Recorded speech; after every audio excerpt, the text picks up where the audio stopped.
Hello friends, मैं Dilip sir आप सभी का आपके अपने परिवार आपके अपने चैनल शहीद आजम भगत सिंह कोचिंग क्लासेस में हार्दिक स्वागत एवं अभिनंदन करता हूं।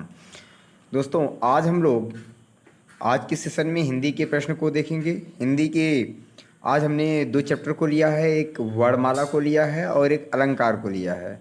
और दोनों के दोनों जो प्रश्न हम जो जो दोनों चैप्टर से लिए गए हैं, जो प्रश्न ये सब के सब एग्ज़ाम में आपके जो प्रीवियस ईयर एग्ज़ाम है उनमें सभी पूछे गए हैं। और उन सभी एग्ज़ामों को ध्यान में रखते हुए जो आगामी एग्ज़ाम हैं उन सबको ध्यान में रखते हुए इन प्रश्नों को क्या किया गया है, बनाया गया है। ठीक है, तो चलिए आइए, जो लोग भी हमारी बहनें जो हमारे भाई लोग वीडियो को देखेंगे, आप उन सभी से मेरा निवेदन है कि आप सभी लोग पेन और काफ़ी लेके ज़रूर बैठिएगा और प्रश्न को नोट करते हुए चलिएगा। ठीक है, तो चलिए देरी ना करते हुए क्वेश्चन नंबर फर्स्ट की शुरुआत करते हैं। क्वेश्चन नंबर फर्स्ट आपके सामने है। कह रहा प्रयत्न, क्या कह रहा है? प्रयत्न के आधार पर ल किस प्रकार की ध्वनि है? कौन भैया? ल किस प्रकार की ध्वनि है? आप मुझे बताइएगा। प्रयत्न के आधार पर ल किस प्रकार की ध्वनि है? ऑप्शन आपके सामने है। पार्श्विक ध्वनि है, उत्क्षिप्त ध्वनि है, प्रकंपित या फिर संघर्षहीन ध्वनि है। आप बताइएगा मुझे कौन सी ध्वनि है जो ल है। ठीक है, प्रयत्न के आधार पर ये किस प्रकार की ध्वनि है आप मुझे बताइएगा। इसका राइट आंसर क्या होना चाहिए? आप सबको पता होगा प्यारे भाई कि इसका राइट आंसर क्या हो जाएगा? पार्श्विक हो जाएगा। क्या हो जाएगा? पार्श्विक। ए फॉर आज़ाद जी इसका राइट क्या हो जाएगा? आंसर हो जाएगा। इसको आप क्या करिएगा? याद रखिएगा। ठीक है, चलिए ल को क्या कहते हैं? पार्श्विक ध्वनि कहते हैं। कौन सी ध्वनि कहते हैं? पार्श्विक ध्वनि है ये। ठीक है भैया, चलिए नेक्स्ट प्रश्न की ओर आगे बढ़ते हैं।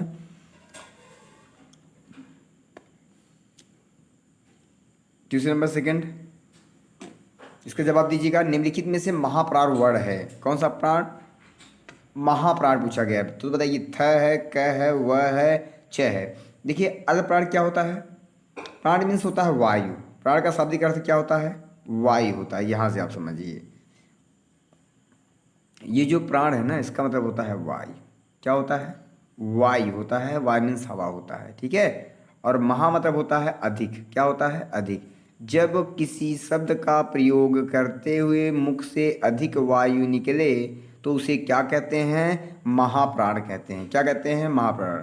ठीक है, जैसे आप पढ़ते होंगे ना, आप बचपन में पढ़े होंगे क ख ग घ अंग।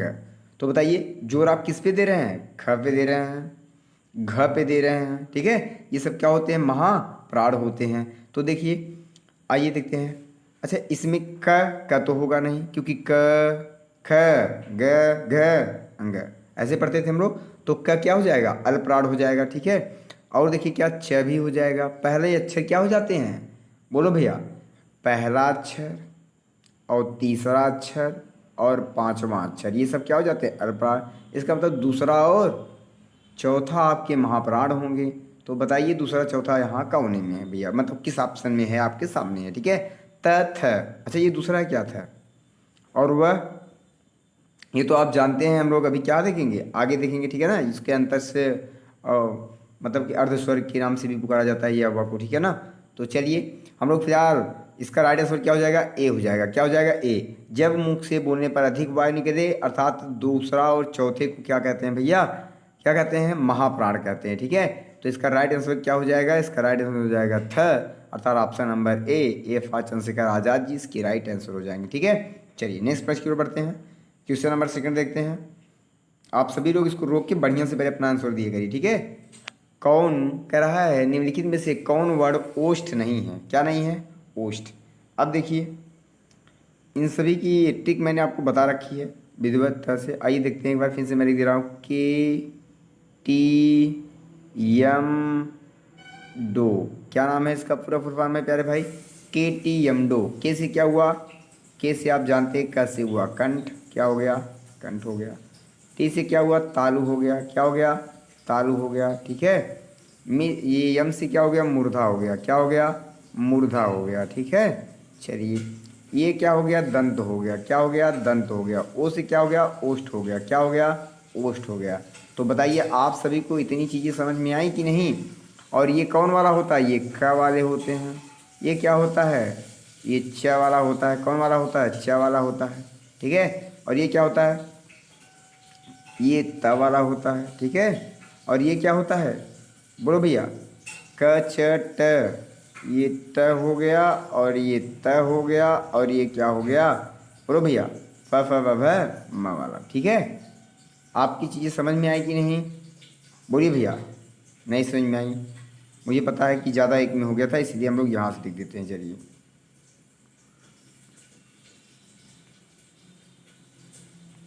देखिए, यहाँ से लिखते हैं हम लोग पूरा। मैं आपको आराम से बता रहा हूँ, आप आराम से समझिए, बहुत ज़्यादा उतराने की ज़रूरत नहीं है। एक बार समझ लेंगे तो दोबारा कोई दिक्कत नहीं होगी, ठीक है।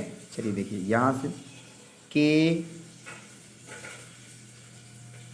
पहले इसको लिखते हैं के, फिर टी, के बाद क्या होगा, के बाद टी, टी के बाद क्या हो जाएगा, यम, उसके बाद डी, उसके बाद ओ, के टी एम डो, क्या हो जाएगा, के टी एम डो। देखो भैया, इसका मतलब हुआ कंठ। आप इस ट्रिक को याद रखिएगा, ये आपके एग्जाम में आपके लिए बहुत ही हेल्पफुल होगी, ठीक है। कंठ हो गया, इसका मतलब तालु हो गया, क्या हो गया, तालु हो गया, ठीक है। और ये जो है यम से क्या हो गया, मूर्धा हो गया, क्या हो गया, मूर्धा हो गया, ठीक है। नेक्स्ट, अगर हम लोग यहाँ देखें, डी से क्या हो गया बताइए, इससे क्या हो गया, दंत हो गया, और इससे क्या हो गया, ओष्ठ हो गया, क्या हो गया, ओष्ठ हो गया। ये ट्रिक आपको क्या करनी है, याद रखनी, के टी एम डो। देखो ये भैया क वाले हो गए सर, च वाले हो गए, ये ट हो गए, त हो गए, और ये प हो गए, ठीक है। अब तो समझ में आ रहा होगा ना। चलिए, अब कह रहा है कौन सा ओष्ठ, कौन सा वर्ड ओष्ठ नहीं है, बताओ ओष्ठ वाले कहाँ हैं, प फ ब भ वाले हैं। देखिए प, प है, बोलिए भैया प कहाँ है, प इसमें है नहीं, मतलब प वाला होगा, फ वाला होगा, ब होगा, तो ब तो हटा दो, प फ ब ब म होगा, इसको भी हटा दीजिए, ठीक है। अब आपके सामने जो दो ऑप्शन बचते हैं, ऊ और आ, कौन कौन, ऊ और आ, आपके सामने दो ऑप्शन बचते हैं। तो बताइएगा इसमें से क्या हो जाएगा। देखिए जो ऊ होता है, क्या होता है, ऊ, ऊ, ए क्या हो जाता है बताइए, ओष्ठ नहीं है, तो ये भी ओष्ठ हो जाता है। कहिए ऊ, ऊ कहिए ऊ, तो ओष्ठ हो जाएगा। मुंह क्या हो जाएगा, मुख जो होता है वो गोला हो जाता है, क्या हो जाता है, गोला हो जाता है। तो इसका राइट आंसर क्या हो जाएगा, इसका राइट आंसर हो जाएगा 4, ऑप्शन नंबर क्या हो जाएगा, डी हो जाएगा, ठीक है। चलिए, इसका राइट आंसर क्या हो जाएगा प्यारे भाई, इसका राइट आंसर हो जाएगा ऑप्शन नंबर डी, अर्थात आ जो है ये ओष्ठ नहीं है, बाकी सब क्या है, ओष्ठ है, ठीक है। समझ में आ गया ना, पूरा के टी एम डू ट्रिक आप याद रखिएगा। चलिए नेक्स्ट प्रश्न की ओर बढ़ते हैं। चलिए भैया, नेक्स्ट प्रश्न की ओर बढ़ते हैं। देखिए क्वेश्चन नंबर 4 आपके सामने है, ध्यान से सुनिएगा, देखिएगा और अपना आंसर पहले दीजिएगा, फिर मेरे आंसर का वेट करिएगा, ठीक है। कह रहा है इसमें से कौन सा वर्ड, ठीक है, स्पर्श व्यंजन नहीं है, कौन सा व्यंजन नहीं है, इसमें से कौन सा वर्ड स्पर्श व्यंजन नहीं है, बताइए कौन सा ऐसा है जो क्या है, स्पर्श नहीं है। इसका मतलब क्या है, बाकी सभी स्पर्श व्यंजन होंगे, ठीक है। अब आप सभी को पता होगा स्पर्श व्यंजन जो हम लोग 25 पढ़ते हैं, कितना पढ़ते हैं भैया, 25 जो पढ़ते नहीं है वो सब स्पर्श व्यंजन होते हैं। कितने, 25 जो हम पढ़ते हैं। 25 मतलब क से लेकर पूरा क ख ग घ अंग, च छ ज झ इया, ट ठ ड ढ त थ न प फ ब भ म, अर्थात यहाँ से लेकर यहाँ तक जो होते हैं वो सब क्या होते हैं, स्पर्श व्यंजन होते हैं, ठीक है। अब देखिए क भी है इसमें, तो ये भी स्पर्श व्यंजन होगा, च भी होगा, ट भी होगा, लेकिन यह जो है इसमें नहीं है, अर्थात इसका राइट आंसर क्या हो जाएगा, यही हो जाएगा, अर्थात option number D, D for director इसका राइट आंसर हो जाएगा, ठीक है। इसमें से कौन सा वर्ड पूछा था स्पर्श व्यंजन नहीं है, आप कहेंगे यह स्पर्श व्यंजन नहीं है, ठीक है। नेक्स्ट प्रश्न की ओर बढ़ते हैं।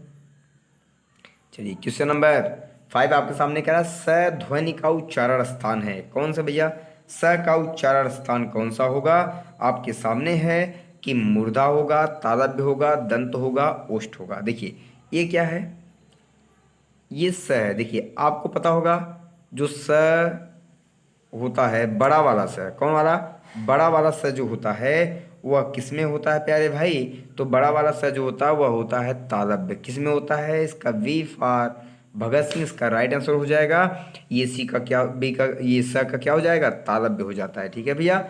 और अगर छोटा वाला पूछे तो दंत हो जाता है। छोटा वाला सा क्या हो जाता है, दंत, और बड़ा वाला जो होता है वो क्या हो जाता है, तालव्य हो जाता है। ठीक है, इसको आप याद रखिएगा। नेक्स्ट प्रश्न की ओर बढ़ते हैं। क्वेश्चन नंबर 6 आपके सामने है, बताइए, इसको देखिए, इसका जवाब दीजिए। निम्नलिखित ध्वनियों में कौन सी दंत्योष्ट है? क्या है, दंत्योष्ट है। बताइए कौन सा दंतोष्ट है, मतलब दंत और ओष्ठ दोनों से बोली जाने वाली है, वह कौन सा है? तो आप जानते हैं, जानते नहीं तो जान जाइए। देखिए, दंत प्लस ओष्ठ, देखिए तथ दध है, मैंने आपको बता रखा है, प फ ब भ म, ये मैंने आपको बता रखा है। अगर आपको नहीं याद है तो एक बार पुनः देख लीजिए, चीज़ें आपकी क्लियर हो जाएंगी। ध्यान से सुनिएगा। KTMDO मैंने भी बताया, KTMDO। अब देख लीजिए, ये क्या हुआ, कंठ का मतलब क ख ग गंगा वाले नहीं है, इसमें है इसका मतलब। अब देखो, तालब त थ द ध न नहीं है। मूर्धा, मूर्धा में क्या हुआ, ये अच्छा, ये क ख ग गंगा वाले, ये च छ ज झ वाले, कौन वाले, च छ ज झ वाले, इसमें है नहीं है। चलिए उसके बाद ट ठ ड ढ ढ वाले हैं कहीं, ट ठ ड ढ वाले नहीं है। प फ ब भ म वाले हैं, प फ ब भ म वाले हैं। त थ, ये थ भी तो है, इसका मतलब लास्ट में कौन बचा आपका, व बचा। इसका मतलब ये सभी क्या हैं, KTMDO वाले हैं, लेकिन ये व नहीं है, इसलिए वह दंत प्लस ओष्ठ दोनों से मिलकर बना है, इसलिए क्या हो जाएगा, दंतोष्ठ। अर्थात इसका राइट आंसर क्या हो जाएगा, वह हो जाएगा, डी ऑप्शन हो जाएगा, option number D, D for direct इसका राइट आंसर हो जाएगा। ठीक है प्यारे भाई। चलिए नेक्स्ट प्रश्न की ओर बढ़ते हैं। प्रश्न नंबर 7 आपके सामने है, आप ध्यान से देखिए और इसका आंसर दीजिएगा। क्वेश्चन में दम नहीं है, बस थोड़ा सा आपको क्वेश्चन को क्या करना है, समझना है। ठीक है, कह रहा है ए क्या है, ए वर्ड क्या कहलाते हैं? ये जो ए और ए होते हैं, ये वर्ड क्या कहलाते हैं? आप बताइए मुझे, ए जो होते हैं ये वर्ड क्या कहलाते हैं? थोड़ा सा यहाँ हम लोग एक काम कर देंगे, थोड़ा सा संशोधन करने की यहाँ थोड़ी सी ज़रूरत है। ठीक है, संशोधन क्या करने की ज़रूरत है, यहाँ ए और ए करना है। ठीक है, ए और ए करना है। ठीक है, ए जो वर्ड होते हैं वो क्या कहलाते हैं, नासिक कहलाते हैं, नासिक या फिर मूर्धन्य कहलाते हैं, ओष्ठ कहलाते हैं, या कंठ तालव्य कहलाते हैं। तो बताइएगा इसका जो राइट आंसर हो जाएगा वो क्या हो जाएगा प्यारे भाई। तो आप जानते हैं ए जो बनता है, ए क्या बनता है, ए जो बनता है ये कंठ या फिर क्या तालव्य होते हैं, अर्थात ये कंठ तालव्य होते हैं। क्या होते हैं, यहाँ हम लोग बीच में योजक चिन्ह लगाएंगे। ठीक है, कंठ और तालव्य क्या होते हैं, कंठ और तालव्य होते हैं। ठीक है, चलिए नेक्स्ट क्वेश्चन की ओर आगे बढ़ते हैं। नेक्स्ट क्वेश्चन आपके सामने है, इसका राइट आंसर क्या हो जाएगा, इसका right answer D for director, इसका राइट आंसर हो जाएगा। ठीक है, चलिए नेक्स्ट प्रश्न की ओर बढ़ते हैं। क्वेश्चन नंबर 8 देखिए, स ख स ह कौन सा व्यंजन कराते हैं? ये तो आप सब जानते होंगे, बहुत बार आप पढ़े होंगे। ठीक है, स ख स ह कौन सा व्यंजन कराते हैं? तो आप मुझे बताइएगा। आपके सामने ऑप्शन है, आपके सामने ऑप्शन है, प्रकम्पी, संघर्षी, स्पर्शी या फिर स्पर्श संघर्षी कहलाते हैं। तो बता दीजिए क्या कहलाते हैं। स ख स ह जो व्यंजन है वो क्या कहलाते हैं? तो स ख स ह जो व्यंजन होते हैं प्यारे भाई वो क्या कहलाते हैं, वो कहलाते हैं, ध्यान से बताइएगा, इसे क्या कहते हैं लोग, संघर्षी कहते हैं। क्या कहते हैं, संघर्षी। स ख स ह संघर्षी। देखिए आप पढ़िए, थोड़ा सा संघर्ष मतलब जिनसे गर्म हवा निकले, कहिए स ख स ह, स ख स ह, तो ये क्या हो गया, संघर्षी। क्या करते हैं ये, संघर्ष। अर्थात ऑप्शन नंबर 20 का क्या हो जाएगा, राइट आंसर हो जाएगा। ठीक है, नेक्स्ट प्रश्न की ओर बढ़ते हैं। आइए देखते हैं ये क्या कह रहा है, अघोष वर्ड कौन सा है? देखिए अब आप जानते होंगे सघोष और अघोष, क्या जानते हैं आप, सघोष और अघोष। तो आपसे पूछा गया अघोष वर्ड कौन सा है, आप मुझे इसका राइट आंसर बता दीजिए। ऑप्शन आपके सामने है, अ, ज, ह और छोटा वाला स। तो आप जानते हैं कि जो छोटा वाला स होता है ये क्या होता है, अघोष होता है। क्या होता है, अघोष। जैसे मैंने अरपार महापार में बताया ना आपको, 1 3 5 क्या होता है, 1 3 5 ये क्या होते हैं, ये अल्पप्राण होते हैं। 2 और 4 क्या होता है, महाप्राण होता है। ठीक है, उसी तरह यहाँ देखिएगा, यहाँ 1 2 3 ये क्या होते हैं, बोले भैया, 1 2 3 क्या होते हैं, अघोष होते हैं। 2 और 3 क्या हो जाते, मतलब 4 और 5 क्या हो जाते हैं, सघोष हो जाते हैं। ठीक है, तो यहाँ, लेकिन यहाँ तो ऐसा कोई है नहीं ऑप्शन में, इसलिए हम लोग यहाँ क्या लगाएंगे, च छ ज, च छ ज, ये क्या हो जाते हैं, बताइए भैया, सघोष। अच्छा ये जो होते हैं 1 3 5, एक बार फिर से मैं लिख दे रहा हूँ उसको मिटाने के बाद। देखिए 1 2 और 3, 1 2 और 3 ये सगोश हो जाते हैं, और 4 और 5 क्या हो जाते हैं, अगोश हो जाते हैं। तो आप बताइए, आपके सामने आपसे चच जज है, ये तो होगा नहीं, ठीक है। और ये र ल व ह वाला है, ये भी नहीं होगा, और आ आई तो स्वर है, ये भी नहीं होगा। तो इसका राइट आंसर क्या हो जाएगा, इसका राइट आंसर हो जाएगा डी, डी फॉर डायरेक्टर, अर्थात ये हो जाएगा सी वाला। क्या हो जाएगा, सी वाला, ठीक है। चलिए नेक्स्ट प्रश्न पर बढ़ते हैं। प्रश्न नंबर 10 आपके सामने है, इसका जवाब दीजिए आप। कह रहा है हिंदी वर्णमाला में व्यंजनों की संख्या कितनी है, बताइए। देखिए व्यंजनों की जो संख्या है हिंदी वर्णमाला में वह कितनी है। तो अगर मैं आपको कुछ यहाँ से फैक्ट बता देना चाहता हूँ, आप ध्यान से सुनिए।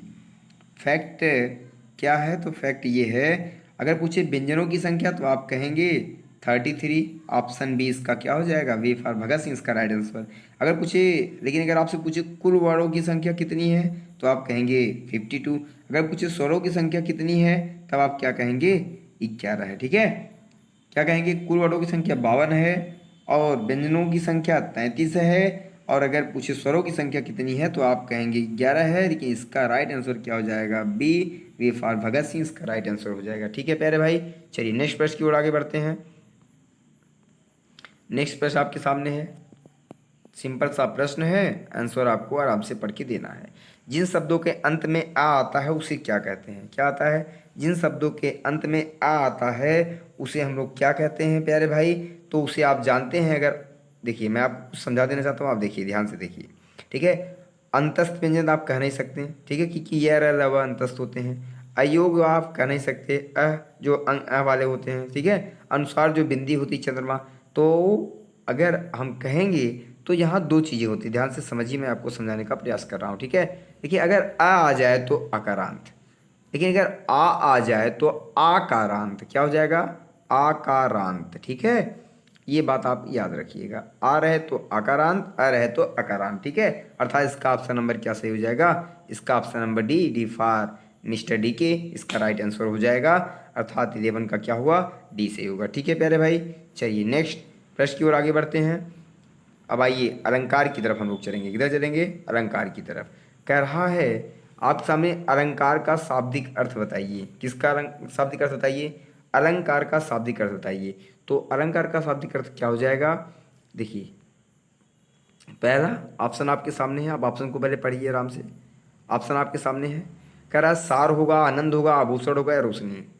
तो इसका राइट आंसर आप सब जानते होंगे, अलंकार का शाब्दिक अर्थ क्या होता है, आभूषण, क्या होता है, आभूषण। सिफा चंद्रशेखर जी, इसका राइट आंसर हो जाएगा। अलंकार का शाब्दिक अर्थ क्या हो जाता है, आभूषण हो जाता है, ठीक है ना। जिस तरह हमारे आपकी शोभा कौन बढ़ाता है, आभूषण बढ़ाते हैं, उसी तरह अलंकार जो है क्या करता है, वह शब्दों की शोभा बढ़ाता है, इसलिए उसका क्या होता है, आभूषण कहा जाता है, ठीक है प्यारे भाई। चलिए नेक्स्ट प्रश्न की ओर बढ़ते हैं। क्वेश्चन नंबर 13 आपके सामने है, देखिए इसका जवाब दीजिए। कह रहा है जब किसी वर्ड की आवृत्ति बार बार होती है वहाँ पर कौन सा अलंकार होता है, बता दीजिए। जब किसी वर्ड की आवृत्ति बार बार होती है वहाँ कौन सा अलंकार होता है। तो वहाँ आप सब जानते होंगे, वहाँ अनुप्रास अलंकार होता है। कौन सा होता है, अनुप्रास। जब वर्डों की आवृत्ति बार बार होती है तो अनुप्रास होता है, ठीक है। बोलो भैया, जब शब्दों की आवृत्ति बार बार हो यमक अलंकार होता है, लेकिन उनके अर्थ अलग अलग होते हैं। और जब अर्थ आपस में चिपके हों तो श्वेत अलंकार होता है। जहाँ उपमेय में उपमान की तुलना की जाए, ठीक है, जहाँ एक दूसरे में तुलना की जाए वहाँ क्या होता है, उपमा अलंकार होता है, ठीक है प्यारे भाई। चलिए नेक्स्ट प्रश्न को आगे बढ़ते हैं हम लोग। इसका राइट आंसर क्या हो जाएगा, ए फॉर आजाद जी, इसका राइट आंसर हो जाएगा, ठीक है। चलिए नेक्स्ट प्रश्न की ओर जाते हैं। देखिए ये सब जितने भी प्रश्न मैंने दिए हैं, अब मैं एक एक तो बता नहीं सकता कि कौन कौन से आपको बता दूं, ये बहुत इंपॉर्टेंट, ये बहुत इंपॉर्टेंट है। मैंने जितना लिया है सब इंपॉर्टेंट है, ठीक है। चलिए पढ़िए और इसका राइट आंसर दीजिए। इसका क्या राइट आंसर होगा वो आप मुझे बताइए। कह रहा है पीपर पात सरिस मंडोला। पीपर पात सरिस मंडोला मतलब कह रहा है पीपर के पत्ते की तरह मन क्या कर रहा है, डोल रहा है। अच्छा, अच्छी पंक्ति है ये, पीपर पात सरिस मंडोला। पूरी की पूरी जब पंक्ति होती है बहुत अच्छी है पंक्ति। तो आप बताइएगा कौन सा अलंकार होगा, रूपक अलंकार, उपमा अलंकार, प्रतीक अलंकार, संदेह अलंकार। बताइए भैया। ऑप्शन नंबर जो 14 आप क्वेश्चन है उसका राइट आंसर क्या हो जाएगा, पीपर के, अभी मैंने कहा ना जो समानता बताया, क्या बताया, समानता, कि पीपर के पत्ते की तरह मेरा मन डोल रहा है। और पीपर के पत्ते की तरह अगर मन डोल रहा है तो क्या कर रहा है, वो उपमान और उपमेय में तुलना बता रहा है कि इसके जैसे, पीपर के पत्ते के जैसे मन डोल रहा है, अर्थात option number B, B for Bhagat Singh इसका राइट आंसर हो जाएगा। ठीक है भैया, चलिए नेक्स्ट प्रश्न की ओर बढ़ते हैं। नेक्स्ट प्रश्न आपके सामने है, ठीक है। जो मानव नहीं है उसे मानव की तरह प्रस्तुत करना कौन सा अलंकार है। देखिए गजब का क्वेश्चन है प्यारे भाई। जो मानव नहीं है लेकिन उसे मानव की तरह प्रस्तुत किया जा रहा है, वहाँ कौन सा अलंकार होगा। तो आप जानते हैं वहाँ कौन सा अलंकार होगा। वहाँ मानव ना होते हुए भी मानव की तरह आपको क्या किया जा रहा है, प्रस्तुत किया जा रहा है। तो वहाँ जो अलंकार होगा वह कौन सा अलंकार हो जाएगा, आप मुझे बताइए। वहाँ मानवीकरण अलंकार होगा, शेष अलंकार, उपमा अलंकार, यमक अलंकार। अभी मैंने कहा शेष चिपका हुआ, उपमा जहाँ भी तुलना की हमने, और यमक में क्या होगा बताइए। दो अलग अलग अर्थ होंगे, मतलब कि दो तरह के अर्थ होंगे, समान अर्थ हो चाहे जैसे हों, दोनों अर्थ रिपीट होंगे। दो जो शब्द होंगे, अर्थ में यहाँ दो शब्द होंगे, दोनों एक समान होंगे लेकिन उनके अर्थ क्या होंगे, अलग अलग होंगे। तो ये तीनों तो हो नहीं सकते यार। फिर है कौन सा प्यारे भाई, तो मानवीकरण हो जाएगा। क्या हो जाएगा, मानवीकरण, अर्थात ए फॉर आज़ाद जी इसकी राइट आंसर हो जाएंगे। ठीक है, चलिए नेक्स्ट प्रश्न की ओर बढ़ते हैं। क्वेश्चन नंबर 16 आपके सामने है, देखिए, और इसका सही राइट आंसर क्या होता है उसको बताइए। जहाँ उपमेय में उपमान का आरोपण किया जाए वहाँ कौन सा अलंकार होता है, बताइए। जहाँ उपमेय में उपमान का आरोपण किया जाए वहाँ कौन सा अलंकार होता है, तो आप मुझे बताइएगा वहाँ क्या होता है।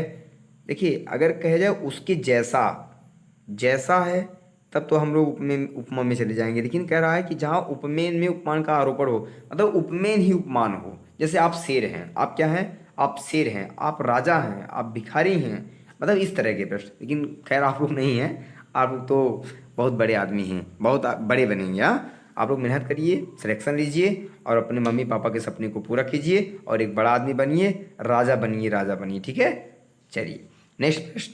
तो अच्छा, इस प्रश्न का पहले आप आंसर दे दीजिए। क्या हो जाएगा, जहाँ उपमेय में उपमान का आरोपण किया जाए, जैसे आप शेर हैं, आप सभी शेर हैं, भगत सिंह कोचिंग क्लासेस वाले सभी शेर हैं। ठीक है भाई, जो भाई शेर के साथ रहेगा उसकी संगत कैसी होगी, शेर की। तो आप शेर के समान है, तो जाहिर सी बात है क्या हो जाएगा, रूपक अलंकार। Option number B, B for Bhagat Singh. देखिए कितना अच्छा है, ऑप्शन भी भगत सिंह है और शेर भी है, और आप शेर भी हो गए हैं, और उपमान में उपमान का आरोपण भी हो गया है, और ऑप्शन बी रूपक अलंकार भी हो गया है। ठीक है, तो चलिए इसका 16 का हो जाएगा बी फॉर भगत सिंह, रूपक अलंकार। जहाँ उपमेय में उपमान का आरोपण किया जाए वहाँ कौन सा अलंकार होता है, तो वहाँ रूपक होता है। ठीक है, चलिए नेक्स्ट प्रश्न की ओर बढ़ते हैं आगे। नेक्स्ट प्रश्न आपके सामने है, आप इसका क्या करिए, जवाब दीजिए। कह रहा है जहाँ कोई शब्द एक ही बार प्रस्तुत हो किंतु प्रसंग भेद में उसके अर्थ अलग अलग हो, वहाँ कौन सा अलंकार होगा, बता दीजिए। क्या है क्वेश्चन, कह रहा है कि जहाँ कोई शब्द एक ही बार प्रस्तुत हो, कितनी बार प्रस्तुत हो, एक ही बार प्रस्तुत हो, किंतु प्रसंग भेद में उसके अर्थ अलग अलग हो जाएं, वहाँ कौन सा अलंकार होता है। अभी मैंने बताया कि चिपका हुआ, क्या हो, जहाँ क्या हो, एक दूसरे में क्या हुए, चिपके हुए हैं, अर्थात कोई अर्थ एक ही बार प्रस्तुत हो किंतु उसके प्रसंग भेद क्या हो, अलग अलग हों, मतलब एक ही में चिपके हो, वहाँ क्या होगा, तो वहाँ हो जाएगा शेष अलंकार। Option number A for Azad ji इसकी क्या हो जाएंगे, राइट आंसर इसका हो जाएगा। ठीक है प्यारे भाई, चलिए आगे बढ़ते हैं नेक्स्ट प्रश्न की ओर। मुझे पूर्ण विश्वास है आप लोग ये अलंकार चैप्टर के क्वेश्चन को कर रहे होंगे, बहुत अच्छी तरह से कर रहे होंगे। ठीक है, चलिए नेक्स्ट प्रश्न की ओर बढ़ते हैं। चरण कमल बंदो हरिराई, ठीक है, जाकी कृपा अंधे रखे बहरा, क्या, अंधे रखे बहिरा सुने, गूंगे पुण्य बोले। तो इस तरह का है पूरी ये पंक्ति है। तो फिर आइए चल देखते, इतना ही देखते हैं। चरण कमल बंदो हरिराई, ठीक है, चरण कमल बंदो हरिराई, चरण के कमल के बारे में यहाँ तुलना की जा रही है कि चरण क्या है, कमल के समान है। ठीक है, तो बताइए इसमें कौन सा अलंकार है, श्रेष्ठ अलंकार, उपमा अलंकार, रूपक अलंकार या फिर यमक अलंकार। तो बताइएगा इसका राइट आंसर क्या हो जाएगा।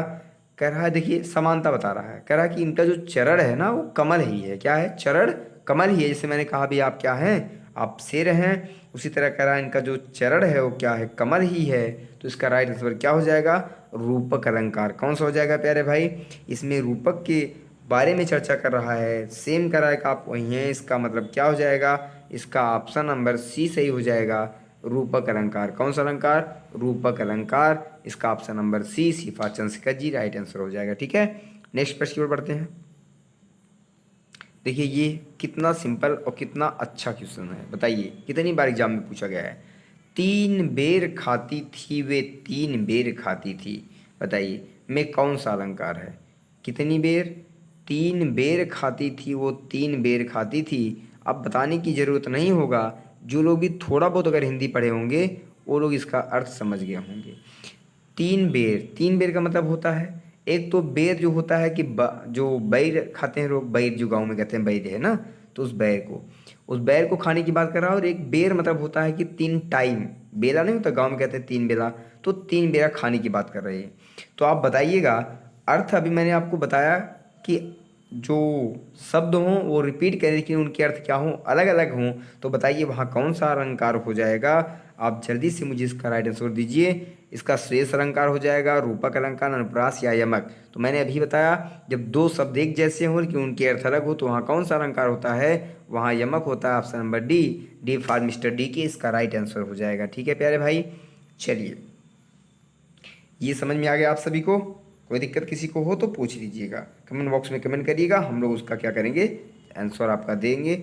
आपके सभी प्रश्नों का सलूशन किया जाएगा, आप निश्चिंत रहें। ठीक है, चलिए नेक्स्ट प्रश्न, इसको देख लीजिएगा और इसका राइट आंसर आप दीजिएगा। ठीक है, कह रहा है जहाँ पर कारण के न होते हुए भी कार्य का होना पाया जाए वहाँ कौन सा अलंकार होता है, बताइए। जहाँ पर कारण के न होते हुए भी, ठीक है, कार्य का होना पाया जाता है वहाँ कौन सा अलंकार हो जाता है, तो आप बताइएगा वहाँ कौन सा अलंकार हो जाता है।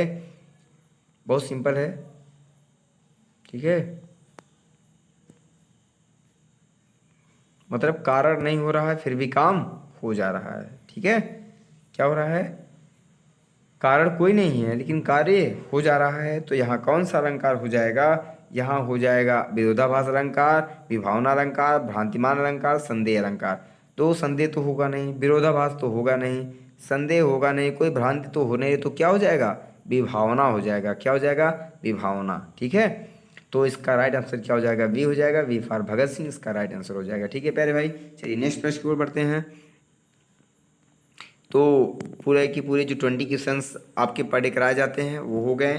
तो प्यारे भाई वीडियो आपको जैसा भी लगा हो, जो हमारे भाई बहनें जो देख रही हूँ, आप लोग को वीडियो जैसा भी लगा हो, और जो गृहिणियाँ देख रही हैं भैया, जो घर में काम करने वाली जो महिलाएं देख रही होंगी, और जो हमारे भाई लोग देख रहे होंगे, और जो भी इस वीडियो को देख रहे होंगे आप लोग, आपको कोई भी समस्या होती है प्यारे भाई, जितने भी लोग देख रहे हैं, ठीक है, आप जो लोग भी वीडियो को देख रहे हैं, कोई समस्या होती है कमेंट बॉक्स में आप कमेंट करिए। आपको और किस पे प्रश्न चाहिए, कौन से वीडियो आपकी लिए हेल्पफुल हो सकता है, आप किसी एग्जाम की तैयारी कर रहे हैं, आप कमेंट बॉक्स में कमेंट करिएगा, उसके लिए भी वीडियो बनाया जाएगा।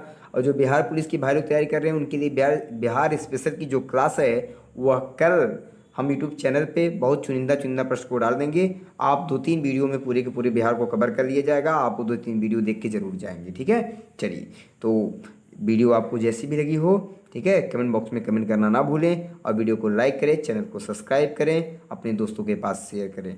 तो इसी के साथ अपनी बाड़ी को विराम देते हैं। जय हिंद, जय भगत, जय संविधान, सत श्री अकाल, शुभ रात्रि प्यारे भाई।